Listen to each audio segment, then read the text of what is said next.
Hi guys, welcome to another episode of Real Football Talk. Me and Adi will be doing a roundup of the final day fixtures in the Premier League. Lots to look forward to be honest, in terms of Liverpool getting third place from where they started, considering Leicester dropping out, and even though Chelsea losing, them getting the fourth and final Champions League spot. Adi, let's just start with Liverpool finishing third. Considering a couple of weeks back, they were in between the Europa League and maybe not even making the Champions League spot. Yeah, I think once the final round of fixtures, they were the favourites, obviously, to go to at home against Crystal Palace, and it's a good performance. Game hinged on who scored first, and Townsend absolutely missed a Crazy chance, didn't he? What a chance that was, and that might have made things a bit nervy because it wasn't like a dominant performance from Liverpool, but you have to say the first goal was always was going to come from a corner. You could tell because Williams missed a sit, and every corner from that side, the left-hand side, every corner is an instant corner. Every single one was, not instant, from Roberts. Every single one, Liverpool defender ended up being free on. So then when the goal happens and it ends up, a scruffy goal from a corner, I won't surprised because... But surprising considering it's, Roy Hodgson and Crystal Palace, that how lackadaisy they were at set piece. Yeah,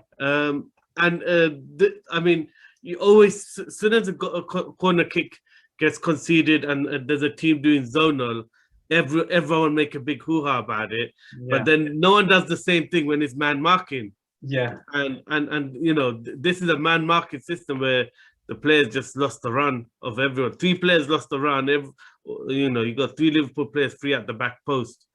Cahill misses a simple clearance, and next thing Mane, sharp reactions. Reacts to the bubbling ball. Okay. But and at the end of the day, no one ever goes on about how man marking doesn't always work either. If that was a zonal mistake, you'd have every pundit going on like, "Oh, this is why I don't like." But just as many goals get conceded from man marking. Again, if whether it's man marking or zonal, or if you're doing a bit of both, you still need to, either track your man. It's still down to. No, but it's not just about tracking your man. Track your man, but you can lose. Players are good. You can lose the runner. Number one. Number two, you can't have a system like Crystal Palace had, where the whole 6-yard box is free. There's no one there to clear it. So, what if a deflection or a bubble or something happons and the ball ends up in the 6-yard box?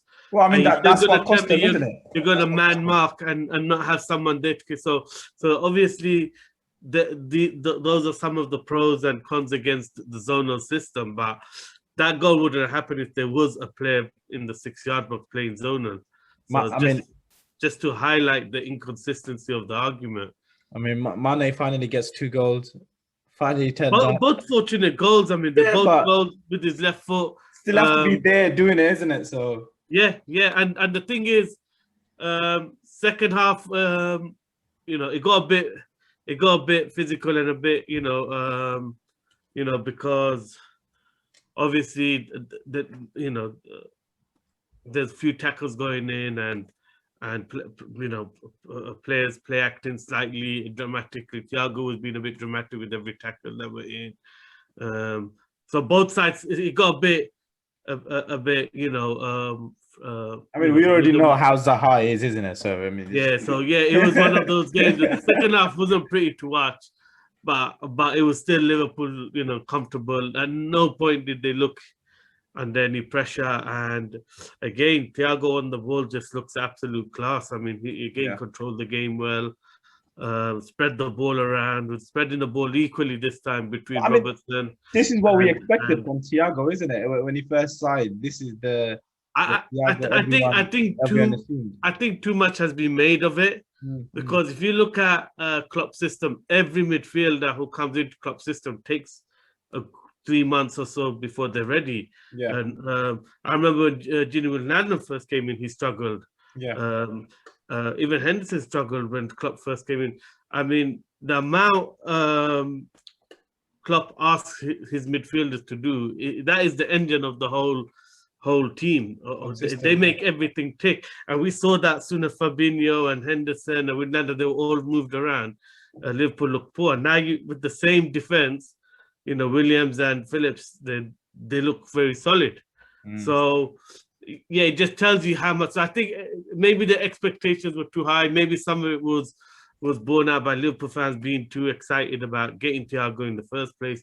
I don't know, but no one should question the quality of Thiago. Of course not. He's a winner. He was always gonna adapt to the Prem, and he was always gonna end up showing his class. Midfielder's dream to watch, isn't he?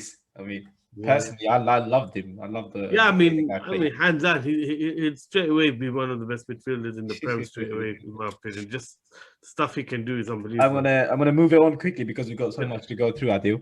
I mean, for Crystal Palace, I mean, Roy Hodgson leaving. I mean, he does it again with the squad. Not enough money. Great for them, really. Yeah, I mean, he's not getting enough credit because that's 2 seasons in a row. It's not just one, 2 seasons in a row. They've barely spent anything. I mean, Liverpool fans are upset. Just imagine what Roy Hodgson's feeling. Palace. I mean, I think they're the only team. Them and Burnley are the only teams who have spent less than Liverpool. They've been getting a lot of free agents and stuff, and that's how they've been surviving. Yeah, but the thing is, it's hard to build a team like that, and it's been an aging squad. I mean, they brought Eze. I think Eze made a big difference this year for them. He's out for the foreseeable future. So, I mean, that's it. I mean, that was the only signing they made, and it was a good signing. If Zaha goes, a big overhaul, and it reminds me of what teams like Blackburn and all of them did when they leave the tried and trusted. Stoke did the same. You get rid of someone who gets your thing. You try and go in a different direction. It's not that they want to go a different direction. He wants to leave, isn't it? No, they've been caught in a young manager all season. They have they've let it be known that they want to go in a different direction. They want to go with young players. They want to get rid of a lot of the players. That's why. And it's very hard to keep a team going when so many players are on free transfer. Yeah, I mean, I was going to say their contracts up until the end of the year. So he's done excellent to keep everyone motivated. I think the thing I'm going to say is in terms of like getting young players, etc., they don't have the funds to bring in the amount of players they're thinking of getting in, considering the amount of age. Do you know what funds they have? No, if you're in the Premiership, you always got funds. They're just a tight club, mate. I don't know what you're on about. There's plenty of clubs getting players on free transfers for cheap. It's not impossible. They're a tight club. They want stupid money for Zaha. You can tell the way they operate. There's another club owned by Americans who just want too much, And the fact they should never be in a situation where they have that many players over 30 years old, that many players whose contracts are running out, and they're not willing to renew contracts early. They're letting it run down because they don't want to pay people wages for giving good service. So I just think I won't be surprised if they get relegated next year. Oh, I mean they're odds-on favorite to get, not odds-on favorite. They're third favorite to go down. A lot will depend on who they get as manager. But if they get tried and tested, they got a chance. But if they go down, this Ronald de Boer type of move that they've done, was it Frank de Boer? Sorry, Frank de Boer. Frank de Boer. It's going to backfire. But we've seen other clubs do this, where they try and go to a young, more attractive football, and they get relegated, and they don't come back. So they're taking a big risk, I think. Let's move it on. Next game, Aston Villa versus Chelsea. I mean, what do you make of it? Because there's so much to take from that game. Chelsea losing 2-1. I mean, great win for Aston Villa, but I just think what does it mean? Aston Villa is not a team you want to allow to play on the counter attack. I mean, they're one of the best teams when it comes to the counter attack. They'll expose you. They'll attack. They attack and dribble at such pace, and they're so comfortable taking the ball in tight spaces. Or, either they're gonna go down the side and win a corner or create a chance, or they're gonna win a foul around the box because you can't put a tackle in on Grealish, El Ghazi, Bertrand Traore. So yeah, their whole setup is just perfect for the counter attack. The back four play deep. The two defensive midfielders play deep, and the gaps are just there for the counter attack. So even in John McGinn, you got a great box to box player who, I mean, even but his positioning is very deep defensive midfielder. He breaks forward, so testament to his energy levels. We will do a review of all the Premier League teams. So Adi, I'm just going to quickly move on to in terms of Chelsea, them losing. What does this mean for the final? I mean, I think it means a lot. I think it means a lot because they clearly played to win the last two games. Tuchel bigged it up, saying 2 finals, and they've lost both of them. Well, they didn't lose the Leicester one, but they lost the FA Cup. They won the league game against Leicester, but they lost this one, which was another final. I mean, they're very fortunate. Leicester choked again. Leicester choked, yeah. And I mean, would you go as far as saying that even Chelsea's choked today as well? Yeah, clearly they did because again, I mean, they get pressure, but they really struggle to create clear-cut chances. They get the ball out wide. I mean, the reason why I say is because after the first goal, if you saw the way that the players reacted, like it just looked like it was getting too much for them. Yeah, and that's why I think it's a real worry, is because up until the FA Cup final, they had this air of invincibility about them that a lot of people haven't quite sussed out. Tuchel, everything just seemed so confident, and to the point where 2 weeks ago, a lot of people, me included, was making them potentially favourites against City for the Champions League final, simply because of the confidence in which they were playing and the way they're dominating the games. Now you're seeing Jorginho making a lot of mistakes, and I think that's the biggest thing, is he looks tired. He's making a lot of mistakes. I mean, today he got away with a mistake with a poor back pass. I didn't. Bertrand Traore should have done better with that chance. Kovacic was poor today. Kovacic. Yeah, but he's coming back from quite an injury, so I don't think he's match sharp. I think they think Kante will be back for the final, so I think that'll make a difference in terms of energy levels. But definitely they've lost their air of invincibility. And at the end of the game, you could tell they were not happy. Tuchel was not happy. There's doubt in that team, and I think that could affect them come the final. That might play a big impact, or might have a big impact in the final, because considering 5-0 win against Everton by Man City today, they were just absolutely rampant, weren't they? I mean, from the first minute, they started at a tempo that straight away. I straight felt sorry for Everton. I mean, they were all at sea, and the thing was, Everton, they were trying to be adventurous from the first minute, and he was like, "Not today, mate. today you're not getting nothing out of it." It was from the first minute, the 1-2 touch football, the triangles, the pace in which they're passing the ball around, movement. Some of the complete performance. Some of the balls De Bruyne was playing again, I was just like, wow. But it wasn't just De Bruyne. I'm just saying in terms of Mahrez. Foden, I mean, Foden, I thought, made a big difference. He added dynamism in that midfield. Today, because he was the missing link in terms of moving people around.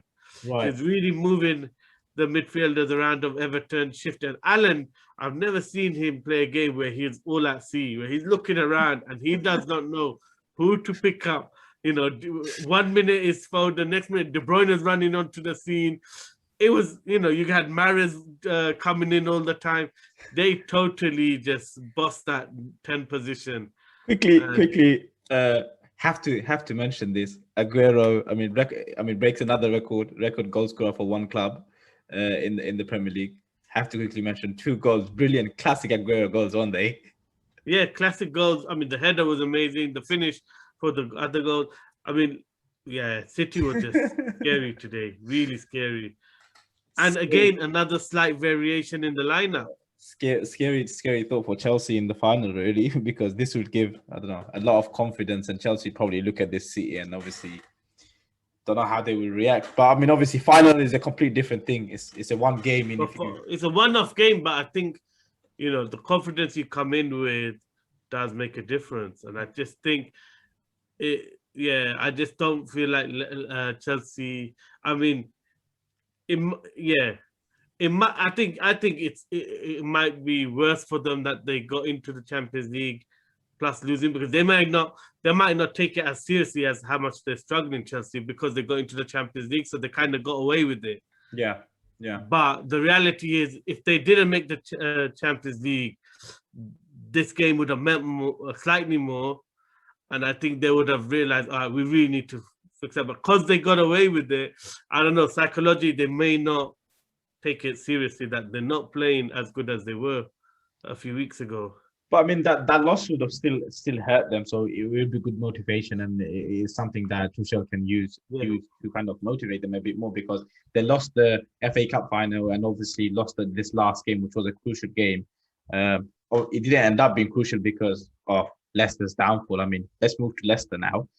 I mean, 2-1 up at home with all your fans. The key moment of that game was actually just straight after they scored. The most important moment was when Fofana came off injured, because the whole dynamic of the game changed after that. Because up until that point, you know, Spurs weren't looking very good, and kind of other than the first 5 minutes where Spurs kind of had a bit of a go, it was then Leicester really controlling the whole tempo. And this Leicester team likes to play slow tempo football. When they play slow tempo football, that's when they're at their best. Yeah. As soon as they're under pressure to quicken up the pace, they just look all at sea. And what happened was, the few times there was opportunities for Tottenham, because they play this, they push players forward when they do go for the attack. Fofana just looked like he's reading everything. He had the pace and the strength to challenge and keep up with Song and Kane and all of them. So he was mopping up quite a lot of. And once he got injured and Ndidi went at the back, the whole game changed. And that was a poor decision from Rodgers. I mean, he should have put Amati or someone else on, because moving Ndidi cost them more. So if you look at all the goals they conceded, I mean, Mendy was all over the place. He kept pressing down the left-hand side. And one thing about Ndidi is Ndidi stays central. Yeah. He stays central. He only goes left or right in the counter-attack. Other than that, he stays central. He's very similar to Fabinho in the way he plays the role in terms of positioning. And Mendy was pressing high up, going left, going right, getting into the back. He was all over the place. He was trying to be an all-action hero and a proper exposed. And that's what kind of turned the game. But it's not just that, Adiv. It just feels like, I mean, it's another year again where they just, you know, lost it again, because I mean, it's poor. It's just concentration, because at the end of the day, they were 2-1 up, and it was like a party atmosphere. I mean, they saw the result of Aston Villa going 2-0 up, and literally the whole stadium celebrating. Even before, And I felt that helped Leicester, because Leicester started to get back into that slow tempo football. And then suddenly, you know, from a corner, you know, Schmeichel, 1 week he's the hero, the next week he's the villain, isn't it? Really, it's a really bad error from Schmeichel. And after that, Leicester just really struggled to play. The quick one on that third goal from Kane. Well, Bale scored it, but did Kane handball that? To me, it looked like he handballed it. And I mean, he could have touched it, but again, it's going back to that thing of was it directly involved in the and the thing is, I'll be honest, Leicester can't really complain. They got a similar type of decision in the cup final going for them. This one went against them. It is what it is. The rule is what it is. It wasn't too much of like if it flicked the hand, so what? I mean, big deal. That it wasn't like a handball that actually, or the ball was going away from Kane, and if it didn't touch his hand, it would have changed the outcome. It was one of those. If it did touch, it did not change 1 ounce of what was happening to the ball. What was Kane doing? So I just it's not worth making such a big deal about. And the rules are the rules, isn't it? They've changed it again, and if it's not directly leading to a goal, then it's not. And yeah, we could spend every podcast talking about these rules that keep changing during the season. Stupid VAR and inconsistencies. But yeah, I mean, Leicester drop out, and Tottenham Hotspur make the European Conference League. So I mean, before that they were obviously dropping out to Arsenal, but I mean they get 7 spots. So yeah, and they've got I think Scarlett, and they got a couple of good youngsters that we saw come on late in the Europa League campaign that look like they'd be good for that competition. And they could really do with giving them minutes. In terms of the other team, I mean, we kind of missed out because we went past it because of the big games of Leicester and Tottenham, etc. West Ham 3-0 win at home against Southampton. Great victory for them. Yeah, and they were the only other team a bit like Man City in terms of they just started on fire from the first minute. They meant business. They're getting balls in the box. They were attacking. They really just and the thing was a bit like the Liverpool Crystal Palace game. The first clear-cut big opportunity went to Southampton, and Minamino absolutely fudged it. I mean, well, I mean, it was unlucky. Yeah, but I don't know why he didn't take it onto his right foot. I mean, if he's right footed, take onto right. Why keep on your left foot and go for a dink? So I could see what he's trying to do. I mean, I'm trying to back it. It's a clear chance, isn't it? I mean, it's a clear chance. But yeah, West Ham played well. They really dominated. After that, I didn't see much from Southampton. No, even before that, West Ham were just piling on the pressure. It was just that one chance, but West Ham were just like you can tell they were on it today. And credit to them. I mean, finishing 6th, great season for them. David Moyes, I mean, he deserved all the and the good thing is when they were under pressure, they've won their last 3 or 4 games, so they've shown they can handle the pressure of needing to win out to stay in Europe. So they that Rice goal, I was like, what are the Southampton defenders doing? They were like running away from the goal. How the heck is Rice in that position? Like, what on earth is going on? Yeah, he done well with that. Yeah. All right, let's move on to who should we go to next? Let's go to Arsenal 2-0 win. Pepe double, 4 goals in 2 games. Yeah, I mean, he's playing with real confidence. He's looking the business. Even before the goal, he every time he got on the ball, he was just quick popping it off or dribbling or making something happen. He's playing with a lot of confidence, and he's starting to potentially show that he may be able to take the next step to justify his signing. I mean, I mean, the first goal, wow, great goal, on his weaker foot. And then his second goal is his marquee finish. I mean, he's got that shot mastered where he just places it low. Bottom corner. Yeah. I mean, positive end to the season, you can say, for Arsenal, but I mean, it's been a terrible season. And I would say what cost us is that it's the October to December period has really, because we went, I think it was like 9 or 10 games where we only won 1 game. Well, I think he had 2 runs like that. He had 2 poor runs during this. No. The first one was worse. That one was the worst one where we. Yeah, obviously one was worse than the other, but it's just an inconsistent team, isn't it? When they go on a run, they go on a run. When they go on, and the thing is, that was Man United last year under Oli. When they lose, they'll go on a run of defeats. When they'll win, they'll go on a run of wins. So it's a young team. It's a lot of changes. I mean, and you got to see he's brought a lot of the young players into the first team now. So maybe that's expected slightly. Doesn't take away from a poor season, but I still think being out of Europe will help. To actually embed his system. And hopefully this preseason will give him more time to spend with the players. And we do need a lot more players in positions, but that's a topic for another day. In terms of Brighton, I mean, similar story, isn't it, with them? Well, the thing is, they started off the game well. Yeah. And I thought, okay, this could be a real good end-to-end game, exciting. Usually they turn up especially against Arsenal, they turn up. No, but the thing is, then he changed to a back four, and I think that during the game, while he was 0-0, for some reason, he changed to a back four, and it just confused the whole team. And suddenly, that Mulder guy didn't know where he was playing, whether it's left back or left.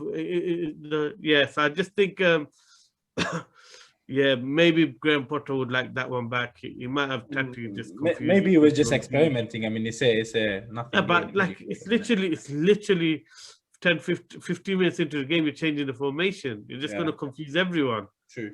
Valid. And all right, other than the first few minutes when they look like they're going to take the game, but Arsenal were really going for it. Yeah, but that's the thing with Arsenal in the whole season. Let's move on. I mean, which other game really to talk about? Leeds 3-1 win against West Brom. Great win for them. Yeah, and I think again West Ham started with a few free kicks. Looked dangerous. Bartley had a real good header. He did. Should have probably done better with that. But another game where you just knew, and I think Leeds have taken a step forward in terms of acclimatized to the Premier League, and I think. If they do good signs, they're going to be very difficult to play against next year because they're not making the defensive errors that they were.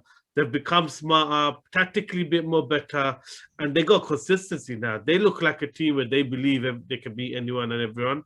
But that's the thing. I mean, a lot is to do with all those players because not many of the lead squad have actually played in the Premier League. So it's about getting that experience in here, and obviously this year will do them great for next season. Yeah, and the thing was. Few more players. Today he played a lot of the guys who are leaving, whose contracts leave. So they actually didn't play the strongest lineup. They played about 4 or 5 of the backups, who haven't even played, and they didn't look out of place. So it just kind of shows the fitness levels of the team, the training that Bielsa is doing to keep even the backups who haven't played all season look reasonably match sharp. I mean, Berardi was playing and he looked fine. He didn't gas out. It didn't look that bad. A couple of the other guys, Hernandez played today, his last game for the club. So that was nice in terms of Bielsa just started those guys whose contracts are running out. Are there quick ones before we finish up? United, I mean, started with a very, very young squad and still ended up winning 2-1 against this Wolves side, who have Nuno Santos leaving at the end of the season. I mean, the atmosphere at Molineux was just electric. I mean, he's been a great servant to them, hasn't he? What he's done with that club has been. I mean, it was electric, the atmosphere, because obviously they wanted to give Nuno a good send-off.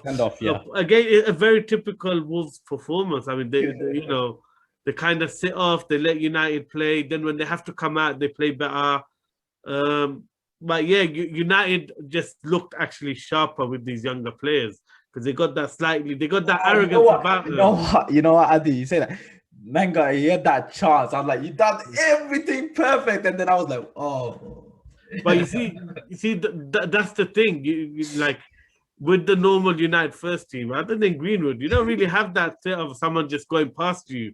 Yeah. We play pretty much, pass and move football. Where you can tell a lot of what we're doing. But James looked good today. James looked sharp today. I'm surprised he hasn't played more games in the Premier League. He got injured. He's just come back from injury again.